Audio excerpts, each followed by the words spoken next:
اعوذ باللہ من الشیطان الرجیم بسم اللہ الرحمن الرحیم الحمد للہ رب العالمین والصلاة والسلام علی اشرف الخلق محمد وآلہ الطیبین الطاہرین وعجل فرجہم۔ آج ہم گفتگو کر رہے ہیں علم رجال میں قدیم و جدید تالیفات کے بارے میں۔ قدیم تالیفات یعنی وہ کتابیں جو لکھی گئی ہیں، اور جدید تالیفات۔ علم رجال کے بارے میں دور قدیم میں شاید مسئلہ اس قدر واضح نہیں تھا جتنا بعد کے ادوار میں واضح ہو گیا ہے، یعنی شاید پہلے اتنا واضح نہیں تھا جتنا بعد کے ادوار میں یہ چیز واضح ہوئی ہے۔ جی یہی اور شاید یہی وجہ ہے کہ دور قدیم کی کتب رجال میں سب نے رجال اور سوانح نگاری کے مسئلے کو مخلوط کر دیا ہے۔ کہاں؟ دور قدیم کی کتب رجال میں سب نے کیا کیا؟ رجال اور سوانح نگاری کو، یعنی سوانح حیات جو تاریخ لکھ رہے تھے، لوگوں کی ہسٹری، سوانح حیات لکھ رہے تھے، ان کو کیا کر دیا؟ مخلوط کر دیا۔ اور شیخ کشی، نجاشی، شیخ توسی، منتجب الدین بابوی رضوان اللہ تعالیٰ علیہ مجمعین سے لے کر معالم العلماء، ابن شہر آشو، خلاصہ علامہ حلی، رجال شیخ تقی الدین الحسن بن داؤد تک ہر کتاب میں دونوں موضوعات مشترکہ شکل میں نظر آتے ہیں۔ اللہ عز و جل آپ سب کو توفیق دے کہ آپ سب ان کتابوں کو دیکھیں اور پڑھیں اور ان سے استفادہ کریں انشاءاللہ۔ بڑی اہم اور عظیم کتابیں ہیں۔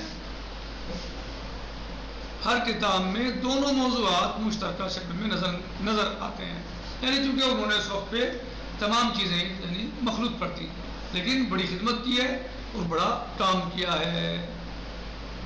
یہ سب رجال جو آپ کے سامنے نام لیے گئے ہیں، جو بتائے گئے ہیں، یہ سب علم رجال کی کتابیں مشہور ہیں، اور انشاءاللہ آپ سب جب منصب اجتہاد کو پہنچنے کے نزدیک ہوں گے تو آپ سب کو اس کی ضرورتیں پڑیں گی انشاءاللہ، کہ آپ جو ہیں وہ ان سب علماء کی خدمات کو دیکھو گے تو آپ کو معلوم ہوگا کہ کون راوی کیسا ہے، کس راوی کی روایت پر ہمیں اعتبار کرنا ہے اور کس راوی کی روایت پر اعتبار نہیں کرنا ہے۔ اور محدث حر عاملی رضوان اللہ تعالیٰ علیہ، صاحب وسائل الشیعہ آج کی ہماری ایک اہم اور عظیم کتاب ہے، جو محدث حر عاملی رضوان اللہ تعالیٰ علیہ نے بڑی مشقت اور محنت کے ساتھ تیار کی ہے اور لکھی ہے۔ کہتے ہیں کہ شاید سب سے پہلے مصنف ہیں یہ۔ کون؟ محدث حر عاملی۔ علامہ کہتے ہیں کہ شاید یہ سب سے پہلے مصنف ہیں جنہوں نے دونوں موضوعات کو الگ الگ بیان کیا ہے۔ جی انہوں نے دونوں موضوعات کو یعنی سوانح کو جی اور رجال کے اعتبار سے یعنی دونوں مسئلوں کو الگ الگ بیان کیا ہے۔ یعنی ہمیں کیا دیکھنا ہے رجال میں عام طور سے کیا مقصد ہوتا ہے، مرکزی نقطہ نظر کیا ہوتا ہے؟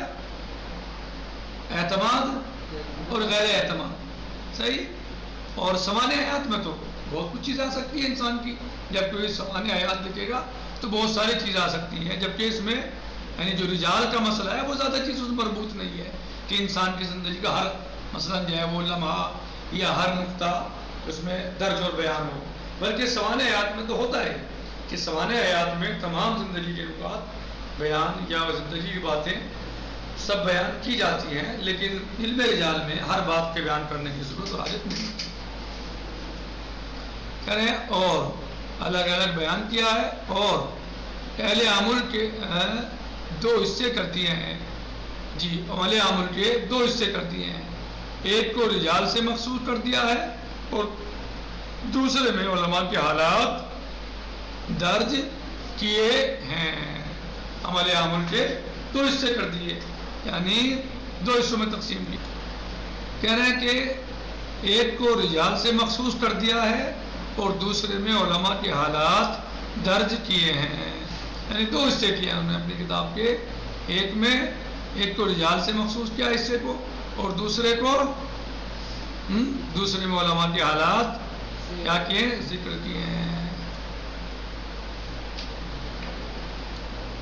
ان کو آپ توجہ سے سنیے اور اہم چیزوں پر نشان لگائیے تاکہ آپ کو یہ چیزیں یاد رہ جائیں. ایسے نہ پڑھیے جیسے آپ جو ہیں وہ کوئی اخبار پڑھ رہے ہوں، تو اس کو آپ جو ہے وہ نشان لگائیے تاکہ آپ کو اہم اور مہم یاد رہ جائے انشاءاللہ. جی، اور اس کے بعد پھر سوانح نگار کا سلسلہ شروع ہو گیا ہے، جس میں روزات کون پڑھے گا؟ صحیح، علامہ اصفہانی، ریاض العلماء شیخ عبداللہ افندی، اعیان الشیعہ سید محسن الامین کون پڑھے گا؟ صحیح پڑھے کیا ہے یہ؟ محسن الامین عاملی. یہ املائی غلطی ہے، یہ املائی غلطی ہے، عاملی ہے. یہ بھی جبل عمل کے ہی ہیں. سید محسن الامین بہت بزرگ ہمارے عالم گزرے ہیں جنہوں نے بڑی خدمات کی ہیں مذہب اہل بیت علیہ السلام کی، اور اس دور کے اس علاقے میں یعنی سیریا کے علاقے میں، جی یہ گویا کہ انہوں نے بڑی خدمات کی ہیں. مجدد کہا جا سکتا ہے کہ بڑی خدمات کی ہیں انہوں نے، اور یہ حرم حضرت زینب سلام اللہ علیہ میں، اور انہوں نے بڑی خدمات کی ہیں اور بہت خدمات کی ہیں مذہب اہل بیت علیہ السلام کی سیریا میں، دمشق کے علاقے میں. ظاہر ہے وہاں رہتے تھے، خدمات تو دوسرے علاقوں میں بھی بہت کی ہیں انہوں نے. اور انہوں نے ایک کتاب لکھی ہے جو عظیم کتاب ہے، وہ ہے اعیان الشیعہ. اعیان الشیعہ، اس میں بہت معلومات انہوں نے جمع کی ہے، بڑی محنت کی ہے اس کتاب میں. اعیان الشیعہ یہ بڑے ضخیم کتاب ہے اور بہت ساری معلومات انہوں نے دی ہے. اور یعنی اعیان الشیعہ میں، یعنی اعیان الشیعہ کا مطلب کیا ہے؟ کون بتائے گا؟ اعیان یعنی عین کی جمع. صحیح ہے، بالکل صحیح ہے، لیکن کیا مطلب ہوتا ہے اس کا؟ کیا یعنی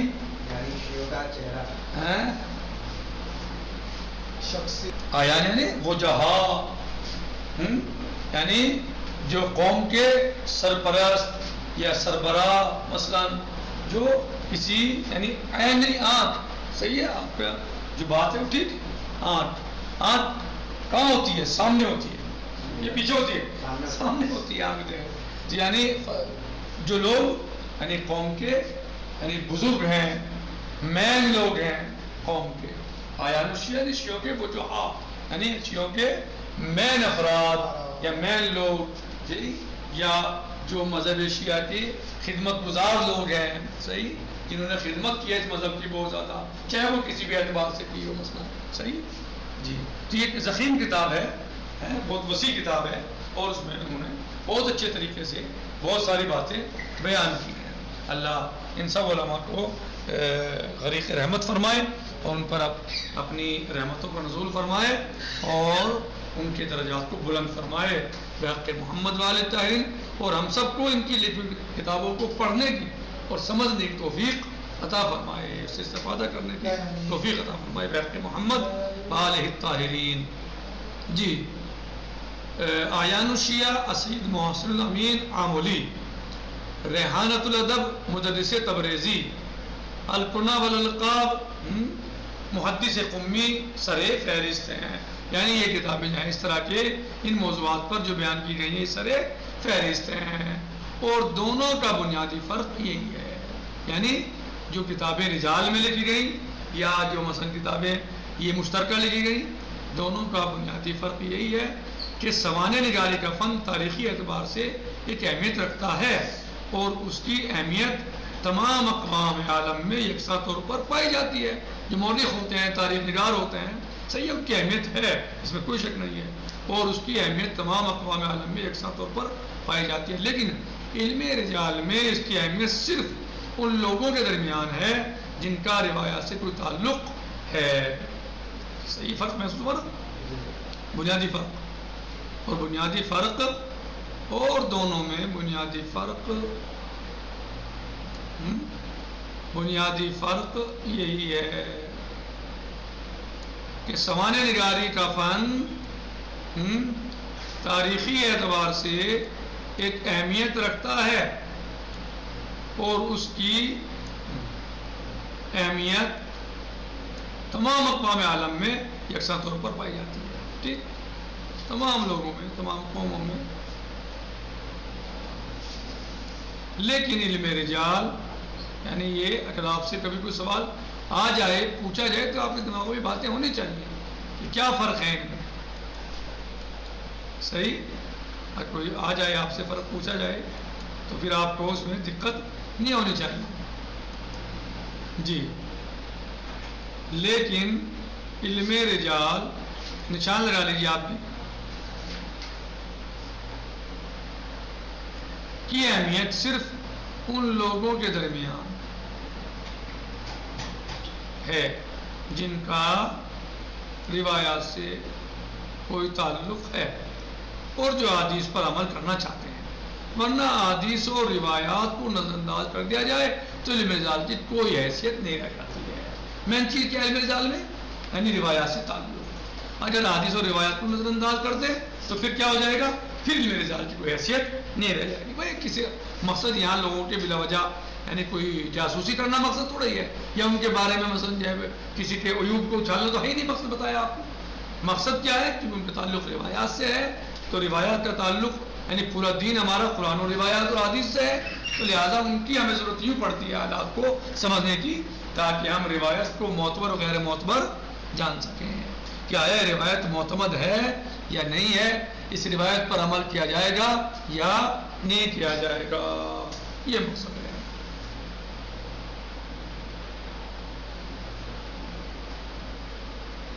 جی، باقی نقطی فی الحال مقدار والحمد للہ رب العالمین، والسلام علیکم ورحمۃ اللہ وبرکاتہ۔ چونکہ بحث ابھی طویل ہے تو باقی انشاءاللہ کل ہوگا، اور اس کو آپ جو ہیں وہ جو اہم چیزیں ہیں ان کو سمجھنے کی کوشش کیجئے، نشان لگائیے تاکہ بعد میں مطالعہ کرنے میں آپ کو آسانی ہو سکے، اور پھر بعد میں آپ اس کو اچھی طرح سمجھ سکیں انشاءاللہ۔